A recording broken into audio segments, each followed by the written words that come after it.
நாம இன்னைக்கு வாசிக்க போற சிறுகதை முன் நிலவும் பின் பணியும். ஜெயகாந்தனோட சிறுகதை வாசிக்கலாமா? கிராமத்துக்கே அவர்களின் பெயர் மறந்துவிட்டது. பெரிய கோனார் என்பதும் சின்ன கோனார் என்பதுமே அவர்களின் பெயராகி நிலவுகிறது. சின்ன கோனாரின் அண்ணன் என்பதால் பெரியவருக்கு மதிப்பு. பெரிய கோனார் மதிப்போடு வாழ்ந்திருந்த காலமெல்லாம் எப்பொழுதோ முடிந்துவிட்டது. அந்த வாழ்வின் எஞ்சிய பகுதியை வீட்டுக்கு பின்னால் உள்ள முந்திரி தோப்பின் நடுவே அமைந்த தனி குடிசையில் வாழ்ந்து கழித்து விடுவது என்ற தீர்மானத்தில் ஏகாந்த வாசம் புரிகிறார் பெரியவர். சாப்பாடு நேரத்துக்கு மட்டும் கைத்தடியின் டக் டக் என்ற சப்தம் ஒலிக்க கல் வீட்டிற்குள் தோட்டத்து வாசல் வழியே பிரவேசிப்பார் பெரிய கோனார். தம்பியின் குடும்பத்தோடு அவருக்குள்ள உறவு அவ்வளவே. சின்ன கோனாரை போல் சொத்துக்கள் என்ற விளைவுகளோ சொந்தங்களினால் விளைந்த குடும்பம் என்ற சுமையோ இல்லாத பெரியவரை அந்த குடும்பமே அதிகம் மதித்து மரியாதை காட்டுவதற்கு காரணம் குடும்ப தலைவராய் விளங்கும் சின்ன கோனார் அண்ணன் என்கின்ற உறவுக்காக. அந்த குடும்பத்தின் தலைமை பதவியை கௌரவ பதவியாய் பெரியவருக்கு தந்து எல்லா காரியத்துக்கும் அவர் அங்கீகாரம் பெற பணிந்து நிற்பதுதான். 30 வருஷங்களுக்கு முன் மனைவி இருந்த அன்றே சொந்தம் என்ற சுமை பெரியவரின் தோளிலிருந்து இறங்கிவிட்டது.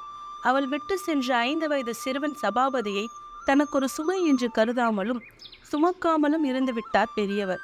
அதற்கு காரணம் நாளோடு 5ஆக இருக்கட்டுமே என்ற நினைப்பில் தனது புத்திர சுமையோடு சபாபதியையும் சின்ன கோனார் ஏற்றுக்கொண்டதுதான். ஆனால் சபாபதி தன் பொறுப்பை தான் சுமக்கும் வயது தனக்கு வந்துவிட்டதாக நினைத்து கொண்டு வயதில் பெரியவரின் எஞ்சி நின்ற சொத்துக்கள் என்ற விலங்குகளையும் அவன் கழற்றிவிட்டான். யாரையும் மதியாத அவன் போக்கும் 2வது உலக யுத்த காலத்தில் அவன் செய்ய முயன்ற வியாபாரங்களினால் விளைந்த நஷ்டமும் கை நிறைய பணம் இருக்கிறது என்ற அகம்பாவத்தில் ஆடிய ஆட்டங்களும் பெரியவரை பரபரப்பாக்கின. பிறகு ஒரு நாள் தனது ஏக புதல்வன் பட்டாளத்துக்கு ஓடிப்போனான் என்ற செய்தி கேட்டு பெரிய கோனார் தனது குடிசையில் ஒரு இரவு முழுவதும் அழுது கொண்டிருந்தார். தன் பிள்ளையின் செயலாலும் அவன் பிரிவாலும் மனமுடைந்த பெரிய கோனார் பண்டரிபுரம் போகும் கோஷ்டியுடன் சேர்ந்து கொண்டு ஊர் ஊராய் திரிந்து யாசகம் புரிந்து இறுதியில் யாரும் பெற்ற அனாதையாய் பக்தர்களின் உறவோடு பகவானை அடைந்து விடுவது என்ற முடிவோடு தேசாந்திரம் புறப்பட்டு கிராமத்தின் எல்லையை கடக்கும் போது பக்கத்து ஒரு சந்தைக்கு போய் திரும்பி வந்து கொண்டிருந்த சின்ன கோனார் தலையில் வைத்திருந்த பெரிய பலாப்பழத்தை அப்படியே போட்டுவிட்டு அவிழ்ந்த குடுமியை கூட முடியாமல் ஓடி வந்து பரதேச கூட்டத்தின் நடுவே இருந்த அண்ணனின் கால்களில் சாஷ்டங்கமாய் விழுந்து கதறினார். அவரது பொன் காப்பிட்ட கரங்கள் அண்ணனின் புழுதி படிந்த பாதங்களை நகர விடாமல் இறுக பற்றி இருந்தன. அண்ணர், நான் உனக்கு என்ன தப்பு பண்ணினேன்? நான் செத்து போயிட்டேன்னு நினைச்சிட்டியா என்று அலறினார் சின்ன கோனார். அந்த காட்சி மனிதனுக்கு வந்து வாய்த்ததும் வயிற்றில் பிறந்ததும் மட்டும்தான் சொந்தம் என்பதில்லை என்று ஊருக்கே உணர்த்தியது. என்னவோ அழியணும்னு இருந்த சொத்து அவன் மூலமா அழிஞ்சு போச்சு. அந்த வருஷத்துல அவனும் போயிட்டான். அவன் ஓடிட்டான்னு உனக்கேன் வருத்தம்? நான் தானே என் மவனா வளர்த்தேன். அவனை வளர்த்தவனே அந்நியமாய் போயிட்டான் அவனுக்கு. நான் தானே உன் பிள்ளை. நீயும் அந்நியம் தானே. அப்பனும் ஆத்தாளுமா இருந்து என்னை வளர்த்தீங்க. என்னை வளர்த்தவனுமா எனக்கு அந்நியமாகணும்? என் சொத்து உன் சொத்து இல்லையா? என் சொந்தம் உன் சொந்தம் இல்லையா என்றெல்லாம் ஊரை கூட்டி நியாயம் கேட்டார் சின்ன கோனார். அன்று வேறு வழியின்றி விரக்தியுடன் மனசு மறுத்து போன அப்புறம் எங்கே இருந்தால் என்ன என்று திரும்ப வந்து வீட்டுக்கு பின்னால் முந்திரை தோட்டத்தின் நடுவே உள்ள குடிசைக்கு ஜாகையை மாற்றிக்கொண்டு கிருஷ்ணா கோவிந்தா என்று 20 வருஷமாய் வாழ்ந்து வரும் பெரிய கோனாருக்கு 15 வருஷங்களுக்கு முன்பாகவே வாழ்க்கையின் மீது பற்றும் பாசமும் ஏக்கமாய் மிகுந்து வர ஆரம்பித்து விட்டது. ஆமாம், சபாபதி மனம் மாறி அப்பனை பார்க்க பட்டாளத்தில் இருந்து ஒரு முறை திரும்பி வந்திருந்தான். பிறகு அடிக்கடி வந்து பார்த்து கொண்டிருந்தான். கண் பார்வை மங்கி போன பெரிய கோனார் மகனை தடவி பார்த்து உச்சி முகந்து கண்ணீர் ஊதித்தார். அப்போது தகப்பனின் கையை அன்புடன் பற்றி கொண்டு ஆதரவாக குரலில் சொன்னான் சபாபதி. நீ ஒன்னும் பயப்படாத நைனா, இப்பதான் சண்டையெல்லாம் தீர்ந்து போயிடுதே. எனக்கு உசுருக்கு ஒன்னும் ஆபத்து வராது. அது சரிதாண்டா தம்பி, உனக்கு கல்யாணம் கட்டி வச்சு பார்க்கணும்னு இருந்தேன் என்று தன் ஆசையை தயங்கி தயங்கி கூறினார் கிழவர். அதற்கு சபாபதி சிரித்தவாறு பதிலளித்தான். அதுக்கென்ன, கட்டிக்கிட்டா போச்சு. அங்கேயே கோட்ரஸ் தராங்க, குடும்பத்தோட போய் இருக்கலாம். பொண்ணு பார்த்து வச்சிருக்கியா? அட போடா, பொண்ணுக்குத்தான் பஞ்சமா வந்துடுச்சு. உன் சின்ன நயனா கிட்ட சொன்னா எத்தனை பொண்ணு வேணும்னு கேட்பான் என்று பெரியவர் புக்கைவாய் சிரிப்புடன் ஒரு குஷியால் பேசினார். இவ்வளவு ஆசையை வைத்துக்கொண்டு பண்டரிபுரம் போகும் பரதேசி குடத்தோடு போக கிளம்பினாரே மனுஷன் என்று நினைத்து சின்ன கோனார் வந்த சிரிப்பை அடக்கி கொண்டார். அந்த வருஷமே தஞ்சாவூரில் பெண் பார்த்து சபாபதிக்கு கல்யாணம் நடந்தது.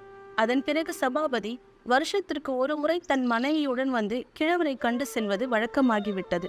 இந்த 10 வருஷமாய் கொஞ்சம் கொஞ்சமாய் மங்க ஆரம்பித்த கண் பார்வை முற்றிலும் இரண்டுவிட்ட போதிலும் கிழவரின் மனசில் ஆசையும் பாசமும் மட்டும் பெருகிக் கொண்டுதான் இருந்தன.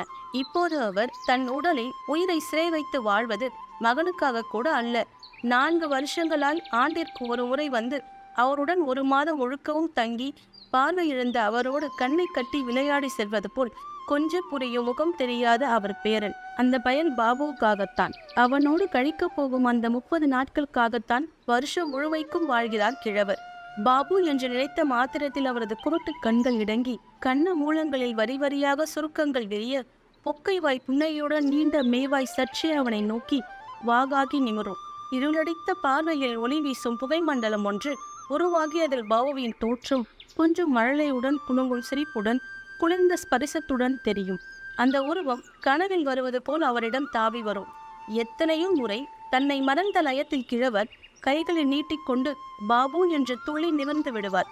பிறகு அது உண்மையல்ல, கண்ணில் தெரியும் மாய தோற்றம் என்று உணர்கையில் இமை விளம்பை பனித்த நீரும் இதழ்களில் வளைந்து துடிக்கும் பொன் முருவலுமாய் தலை குனிந்து விடுவார். தனிமையில் குடிசையில் யதார்த்த உண்மையாய் பாபுவோடு கழிக்கும் 1 மாதம் தவிர அதற்கு முன்னும் பின்னுமான மாதங்கள் அவருக்கு இப்படித்தான் இந்த லயத்தில்தான் கழிகின்றன.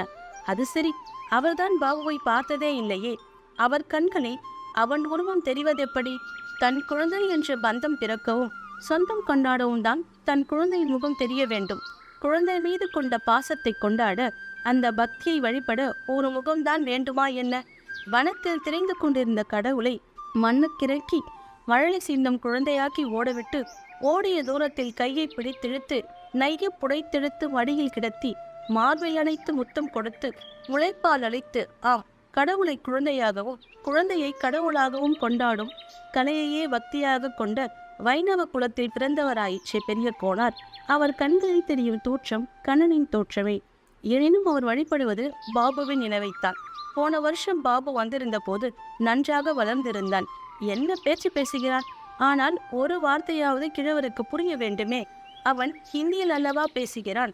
ஒரு வார்த்தை கூட தமிழ் தெரியாமல் என்ன பிள்ளை வளர்ப்பு என்று கிழவர் சில சமயம் மனம் செழிப்பார். இருந்தாலும் தன் பேரன் பேசுகிறான் என்பது முக்கியமே தவிர என்ன பாஷையாக இருந்தால் என்ன என்ற குதூகலத்துடன் அவனை பேச வைத்து ரசித்துக் கொண்டிருப்பார்.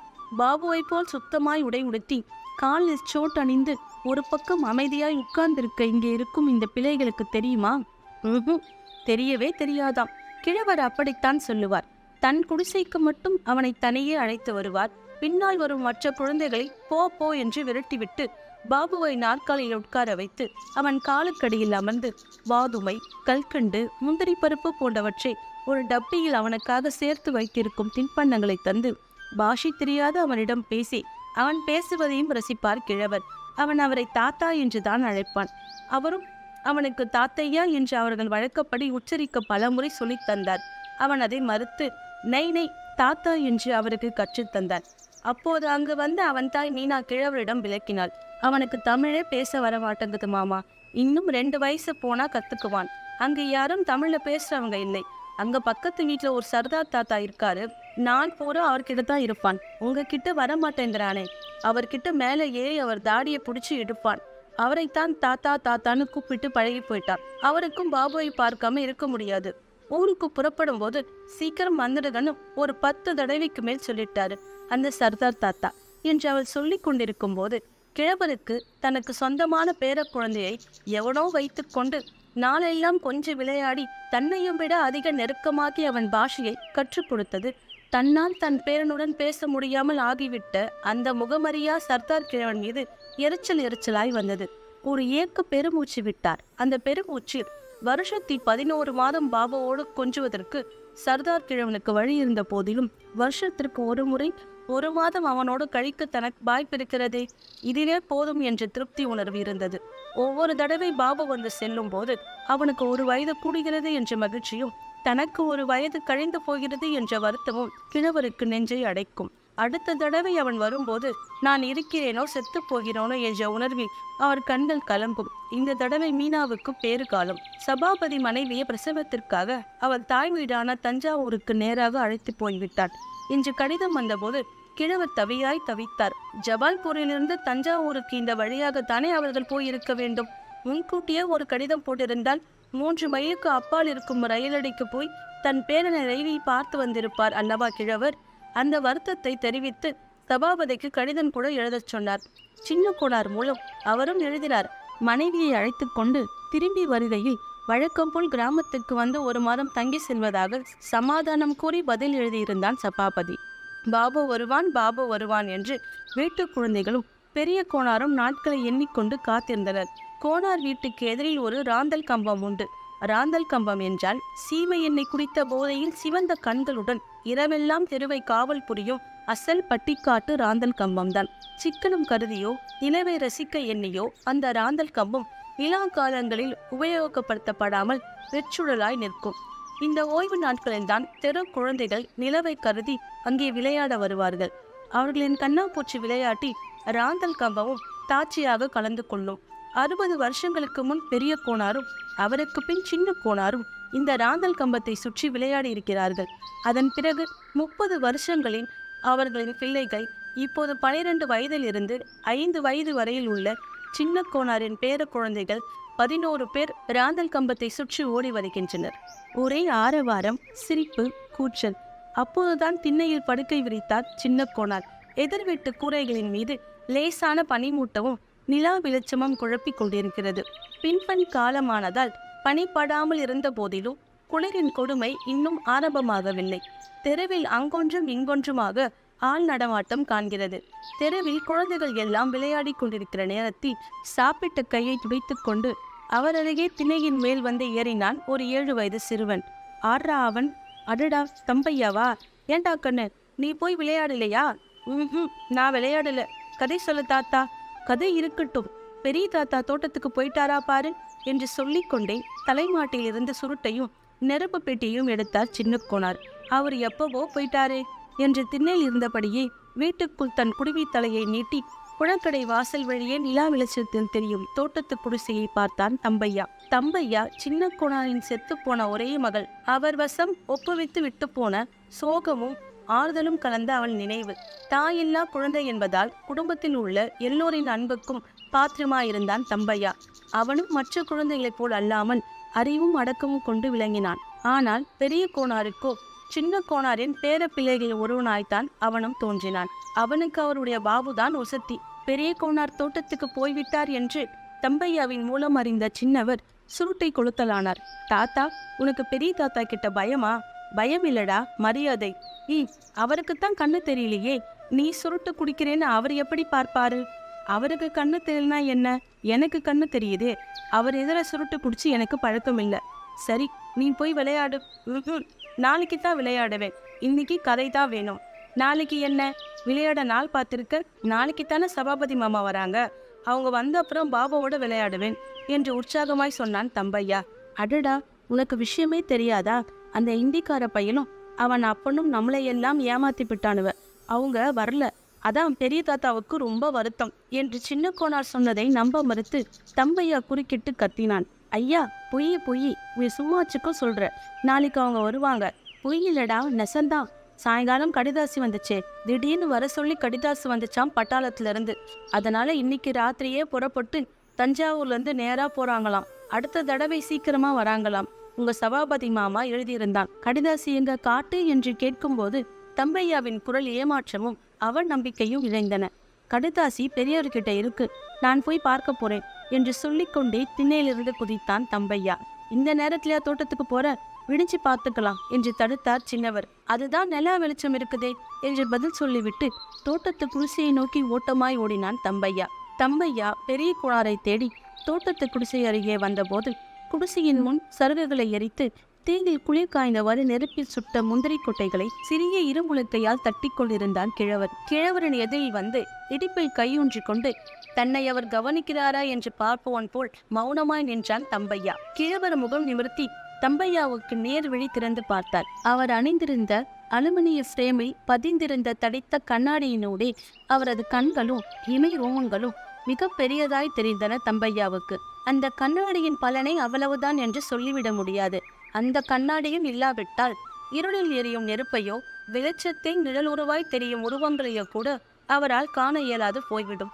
அவர் பார்வை எதிரில் நிற்கும் தம்பையாவை ஓடுருவி அவனுக்கு பின்னால் எதையோ கவனிப்பது போல் இருந்தது. அவன் திரும்பி பார்த்து கொண்டான். அவன் பின்னால் வானத்தில் வட்டம் இல்லாத இடையும் இல்லாத நசுங்கி போன முன்னிலவின் குழி தோற்றம் தெரிந்தது.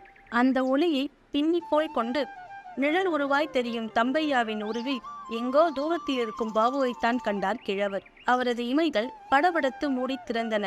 மீண்டும் தெரிந்த அந்த உருவத்தை கண்டு அவர் வியந்தார். கூடலான பகத்சேதா தம்புரா மீட்டிக்கொண்டு பாடும்போது அவரது இசையில் கட்டுண்ட பரந்தாமன் பாலகிருஷ்ணன் வடிவமாய் அவர் அறியாமல் அவரெதிரே அமர்ந்து கேட்பானாம். அந்த மாய லீலை கதை அவர் நினைவுக்கு வர கிழவரின் உதடுகளில் மந்தகாசமான ஒரு புன்னகை தவழ்ந்தது. பாபு, பாபு இல்ல தாத்தா, நான் தான் தம்பையா. தம்பையாவா? நீ எங்க வந்த இந்த இருட்டுல? பாபு நாளைக்கு வருவான் இல்ல தாத்தா, நீ அதுக்குத்தானே முந்திரி கொட்டை சுடுற?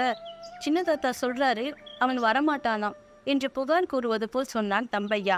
பாபுவின் வருகைக்காக தன்னை போல் அவனும் ஆவலுடன் காத்திருப்பவன் என்று தோன்றவே கிழவருக்கு தம்பையாவன் மீது ஒரு விசேஷ வஞ்சனை பிறந்தது. ஆமாண்டா பயலே, அவன் அப்பன் அவசரமா திரும்பி போறானாம், அதனால வரல என்று கூறியதும் தம்பையாவின் முகம் பாடி போயிற்று. அவன் பதில் பேசாமல் மௌனமாய் நிற்பதில் உள்ள சோகத்தை கிழவர் உணர்ந்தார். இன்னையேன் தாத்தா நீ இந்த நேரத்துல முந்திரி போட்ட சொல்ற என்று வதங்கி குரலில் கேட்டான் தம்பையா. முகமெல்லாம் மலர விளைந்த சிரிப்புடன் தலையாட்டி கொண்டு சொன்னார் கிழவர். அவன் நம்மளை ஏமாத்த பார்த்தாலும் நான் விடுவேனா? ஸ்டேஷன்ல போய் பார்த்துட்டு வர போறேன். அதுக்காகத்தான் இது. அந்த பாபு பயலுக்கு முந்திரி பருப்புனா உசுறு. ரயில் நம்ம ஊருக்கு விடிய காலையில வருது, அதனால தான் இப்பவே சுடுறேன். உட்காரு, நீயும் உரி என்று சுட்ட மேலோடு தீந்த முந்திரி கொட்டைகளை தம்பையாவின் முன் தள்ளினார் கிழவர். தம்பையாவும் அவர் எதிரே உட்கார்ந்து முந்திரி கொட்டைகளை தட்டி உரிக்க ஆரம்பித்தான். திடீரென்று கிழவர் என்ன நினைத்தாரோ தம்பையாவின் கையை பிடித்தார். அவன் கைகள் உரைத்து கொண்டு தான் இருந்தான் என்ற நிச்சயமானதும் சொன்னார், நீ நல்ல பையனாச்சே, கொட்டை கொஞ்சமாத்தான் இருக்கு, நீ திங்காத, நம்ம தான் இங்க நிறைய திங்குறோமே, பாபுக்கு தான் அந்த ஊர்ல அது கிடைக்கவே கிடைக்காது, நீ தான் நல்லவனாச்சே, இந்த கண்ணசாமி தான் திருட்டு பைய, உரிக்கிறேன்னு வந்து திருடி திம்பான் என்று தம்பையாவை தாஜா செய்வதற்காக சின்ன கோணரின் பேரல்களில் ஒருவனை திட்டினார்.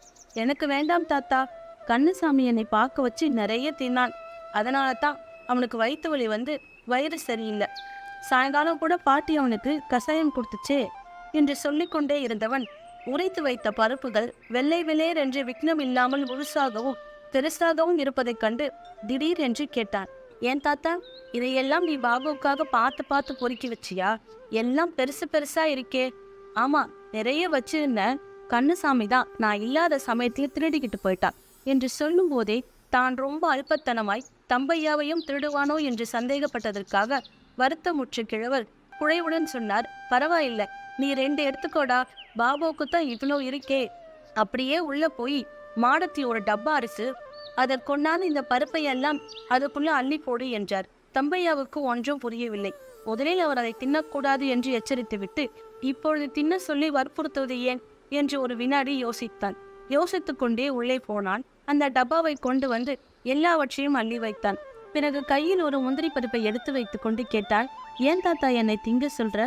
இல்லாட்டி பாபுவுக்கு நாளைக்கு வயிற்று வலிக்கும் இல்ல என்று பாபுவுக்கு வயிற்று வலி வராமல் இருப்பதற்காக தின்பவன் மாதிரி ஒன்றை எடுத்து வாயில் போட்டுக்கொண்டான் தம்பையா. கிழவர் தம்பையாவை தலை நிமிர்த்தி பார்த்தார். இவ்வளவு அறிவும் நல்ல குணமும் அமைந்த தம்பையா தாயில்லா குழந்தை என்ற எண்ணமும் செத்துப்போன அவளைப் போலவே அறிவும் குணமும் மிகுந்த அவனது தாயின் முகமும் இத்தனை காலம் இவனை பற்றி சிந்தனையே இல்லாமல் மற்ற குழந்தைகளில் ஒன்றாகவே கருதி இவனையும் தான் விரட்டி எடுத்த பாவனையும் தாயற்ற குழந்தையை விரட்டிவிட்டு தன் பேரன் என்பதால் பாபுவை இழுத்து வைத்து சீராட்டிய குற்ற உணர்வும் அவரது நினைவில் கவிழ்ந்து கிழவரின் குருட்டு விழிகள் கலங்கின. எதிரில் நின்று தம்பையாவை இழுத்து தோளோடு அணைத்து கொண்டார். அவர் உதடுகள் அழுகையால் துடித்தன. அவன் முதுகுக்கு பின்னால் கண்ணாடையின் இடைவெளியின் உடை விரல் நுழைத்து இமை விளம்பில் துடித்த கண்ணீரை துடைத்து கொண்டு பாசம் நெஞ்சில் அடைக்க, உங்க அம்மா மாதிரி நீயும் ரொம்ப புத்திசாலியா இருக்க, பாவம் அவதான் இருந்து அனுபவிக்க கொடுத்து வைக்கல, நீ நல்லா படிக்கிறியா, நல்லா படிச்சு கெட்டிக்காரன்னு ஆகணும் என்று தொடர்பில்லாத வாக்கியங்களை சிந்தினார். அவர் கழுத்தை நெருடியவாறு வாயில் இருந்த முந்திரி பருப்பை கன்னத்தில் ஒதுக்கி கொண்டு தாத்தா தாத்தா என்று குஞ்சுகிற குரலில் அழைத்தான் தம்பையா. என்னடா வேணும்? நான் உன் கூட ஸ்டேஷனுக்கு வரேன் தாத்தா, பாபுவை பார்க்கறதுக்கு என்று கெஞ்சினான். விடிய காலம்பர வண்டிக்கு நான் இருட்டோடு எழுந்திரிச்சு போவேனே, நீ எழுந்திருப்பியா? இருட்டில் எனக்கு பழக்கம், தடவிக்கிட்டே போயிடுவேன், உன்னை எப்படி கூட்டிட்டு போறது என்று தயங்கினார் கிழவர். நீ கூட எதுக்கு தாத்தா இருட்டில் போகணும்? ராந்தல் விளக்க கொளுத்தி என் கையில கொடு, நான் விளக்கை எடுத்துக்கிட்டு முன்னால் நடத்துறேன், நீ என் கையை பிடிச்சுக்கிட்டு வந்துடு என்று மாற்று யோசனை கூறினான் தம்பையா. ஆ, கெட்டிக்காரன் தாண்டா நீ. சரி, அப்ப நேரத்தோட போய் படு, விடிய காலையில வந்து எழுப்புறேன். நான் இங்கே தான் படுத்துக்குவேன், அங்க தேடுவாங்களே. சின்ன தாத்தா கிட்ட சொல்லிட்டு தான் வந்தேன். சரி, கைத்து கட்டில் மேல படுக்கை இருக்கு, அதிலிருந்து ஒரு சமக்காலத்தையும் வெத்தலை பொட்டியையும் எடுத்து கொடுத்துட்டு கட்டில்ல படுக்கையை விரிச்சு நீ படுத்துக்கோ என்று கிழவர் சொன்னதும் ஜமுக்காலத்தை எடுத்து அவருக்கு படுக்கை விரித்த பின் கயிற்றுக்கட்டிலில் ஏறி படுத்து கொண்டான் தம்பையா. கிழவர் இருமுரலில் டொக் டொக் என்று வெற்றிலை இடிக்க ஆரம்பித்தார். நடுச்சாபம் கழிந்து முதல் கோழி கூவிய உடனே பெரிய கோனார் ரயிலடிக்கு புறப்பட ஆயத்தமாகி தம்பையாவையும் எழுப்பினார். தம்பையா குதூகலத்துடன் கண் விழித்து கயிற்றுக்கட்டிலிருந்து துள்ளி எழுந்து, ஏன் தாத்தா, நாடி ஆயிடுச்சா என்று கண்களை கசக்கி கொண்டான்.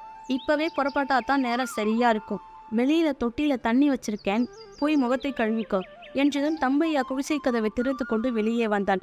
அப்பா என்று பற்களை கடித்து மார்பின் மீது சட்டியை இழுத்து மூடிக்கொண்டு நடுங்கினான் தம்பையா.